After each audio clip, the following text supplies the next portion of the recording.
지난 주말에 미국의 이 한국 정책이 굉장히 변화가 있었습니다. 자, 한국의 안보와 관련해서 트럼프가 금요일쯤에요. 나는 김정은과 매우 잘 지낸다. 그를 제대로 상대해 본 유일한 사람이다라면서 타임즈지하고의 인터뷰에서 이런 말을 했습니다. 그래서 트럼프가 우크라이나나 중동 문제에 집착한다고 이 북한과의 문제를 뒤로 미룰 거라는 한국의 전문가들의 예측이 그야말로 매우 창피하게 트럼프가 북한 문제를 언급을 했어요. 자, 북한의 이 우크라이나 문제를 복잡하게 만드는 요인이지만 자신이 김정은과의 친분을 활용해서 이 복잡한 문제를 풀어서 전쟁을 끝내겠다. 그래서 김정은도 내가 다시 당선되어 돌아오기를 기다리며 보고 싶어 할 것이고 핵무기를 많이 가진 사람과 잘 지내는 것은 중요하다라는 과거의 그의 발언의 맥락에서 비추어 볼 때 트럼프가 북한과 어떤 방식으로든 대화를 재개할 거라는 것으로 이렇게 해석이 되었어요. 그래서 트럼프 정권 인수팀 내부에서 김정은과의 직접 대화를 갖다가 추진하는 방법이 논의 중이고, 그래서 제가 여러 차례 특사가 임명될 수 있다. 머스크가 될 수도 있는데 그는 많은 일을 맡았으니까 트럼프와 가장 이 외교 부분에서 뜻이 일치하는 사람이 특사로 될 수 있다. 이렇게 언급을 했는데 아니나 다를까요? 그 하루 지나고 지금 미국의 트럼프의 외교 안보 분야에서 가장 트럼프에 가까운 강성 인물 그레넬이요. 국무장관도 그런데고 NSC에도 그런데더니 하나도 못 받았어요.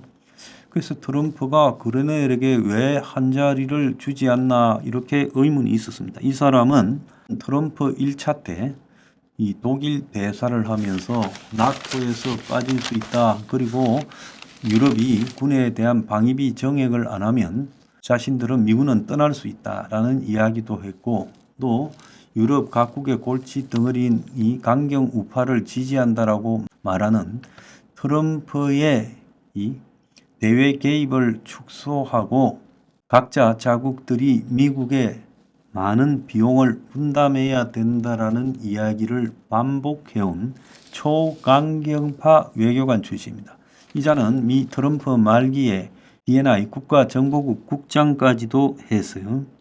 그래서 과거에는 처음에는 트럼프를 비판하다가 트럼프 당선 전에 거기에 달라붙어 가지고 독일 대사라는 주요한 자리를 챙긴 다음에 트럼프의 입장에 딱 맞춰서 앞장서서 외교 안보 지정학적 강경 발언을 거듭해온 인사입니다.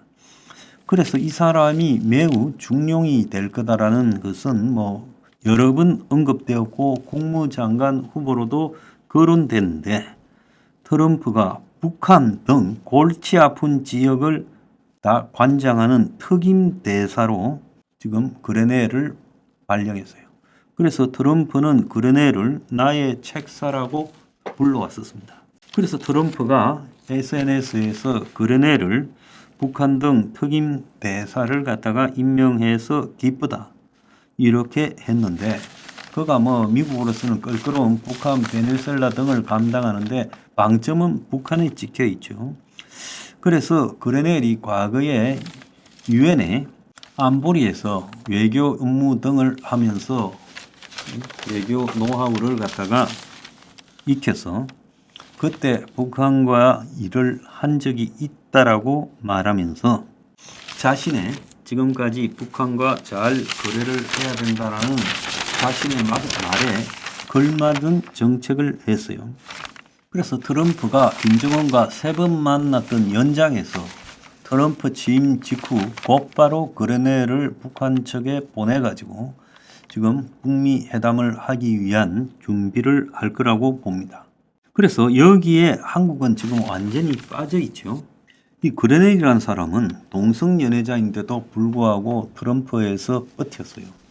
과거에도요, 롬니 2012년 대선에서 대선 후보 롬니한테 붙었지만은 동성연애자라는 이유로 거기서 쫓겨났습니다.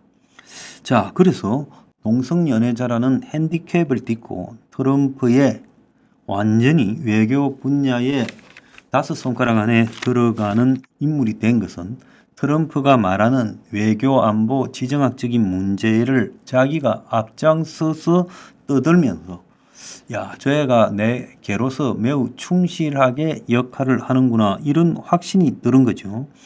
그래서 북한 등 주요 골치 아픈 나라 특임 대사라고 해서 임명한 부분은 제가 가지는 의미는 거의 장관급이라고 보고 있습니다. 트럼프가 북한 문제에 별로 신경을 쓰지 않을 것이다라고 언급이 되어 왔던 것이 전부 거짓말이라는 거. 지금 하나 와서로운 것은 한국에서 계엄이 일어나면 미국이 굉장히 밀착되어서 그 계엄에 뭐라 했어요. 바이든 정권은 초반에 윤희 계엄을 미국에 말 안 하고 일으킨 부분에 대해서 매우 비판해 왔죠. 자, 그런데 트럼프는 지금까지 이 문제에 대해서 한마디도 하지 않고 침묵을 하고 있어요.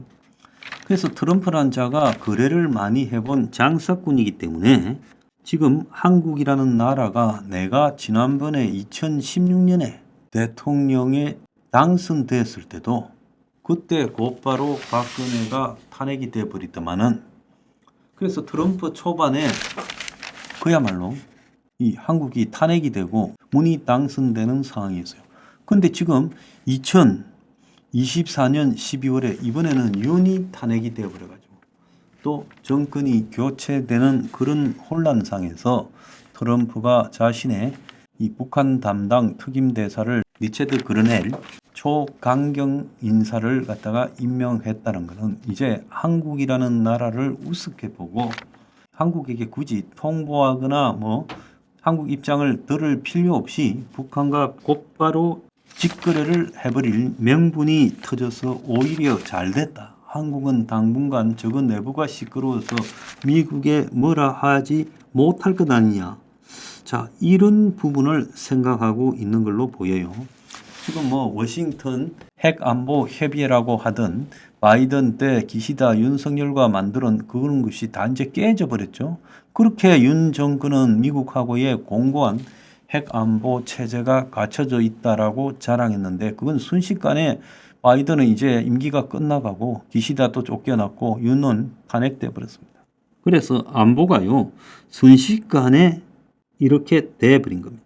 그래서 한국이 과거에 보면 미국의 정권 교체기에 한국의 리더십이 불안정할 때 미군이 철수하는 일이 있었어요.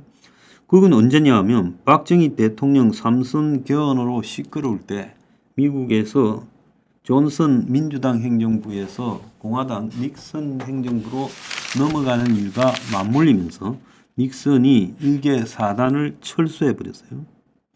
자, 트럼프가 한국 내부의 정치적 불안정을 핑계 삼아 북한과 거래를 하면서 닉슨 때처럼 주한미군 감축이나 철수 카드를 쓸 수 있다는 거예요. 자, 트럼프가 한국 내부의 지금 혼란 상황을 이용해서 지금 자신이 곧바로 북한 담당 특임 대사를 임명하고 북한과 거래를 하겠다고 밝힌 걸로 보입니다.